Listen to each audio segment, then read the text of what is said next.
الحمد للہ رب العالمین والصلاة والسلام علی اشرف الانبیاء والمرسلین وعلی آلہ وصحبہ اجمعین ومن تبعہم بإحسان الی یوم الدین اما بعد۔ دین اسلام کا پہلا رکن کلمہ طیبہ ہے، یعنی کلمہ شہادت، اشہد ان لا الہ الا اللہ واشہد ان محمدا عبدہ ورسولہ، یعنی میں گواہی دیتا ہوں کہ اللہ کے سوا کوئی معبود نہیں، اور میں گواہی دیتا ہوں کہ بے شک محمد صلی اللہ علیہ وسلم اللہ کے بندے اور رسول ہیں۔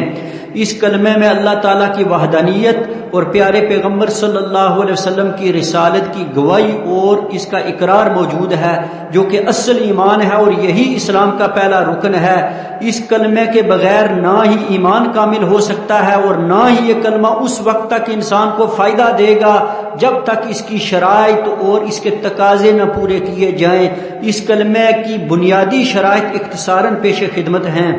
پہلی شرط تو یہ ہے کہ انسان کلمہ لا الہ الا اللہ کا معنی اور مطلب جانے اور یہ ازبر کرے کہ اس کلمے سے کن کن باتوں کی نفی ہوتی ہے اور کن کن باتوں کا اثبات۔ دوسری شرط یہ ہے کہ آدمی کو اس کلمے پر یقین اور وثوق ہو، جو کہ اس کے دل و دماغ سے جاننے کا اعلیٰ درجہ ہے، یعنی ایسا یقین کہ جس کے ہوتے ہوئے کسی شک و شبہ کی گنجائش نہ رہے۔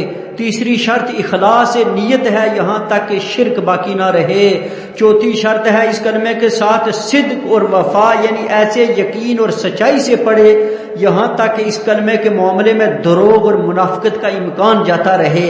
پانچویں شرط یہ ہے کہ انسان کو اس کلمے اور اس کے معنی اور مفہوم سے لگاؤ ہو، ایک محبت و وارفتگی ہو، اور اس کلمے سے اس کو ایک سرور ملتا ہو۔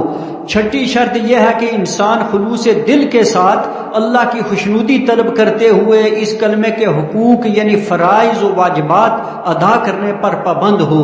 ساتویں شرط یہ ہے کہ اس کلمے کو دل و جان سے تسلیم کرے اور اس کی کوئی بات رد کرنے کا تصور تک نہ رہے۔ ہم آئندہ انشاءاللہ اس پر قدر تفصیل سے عرض کریں گے۔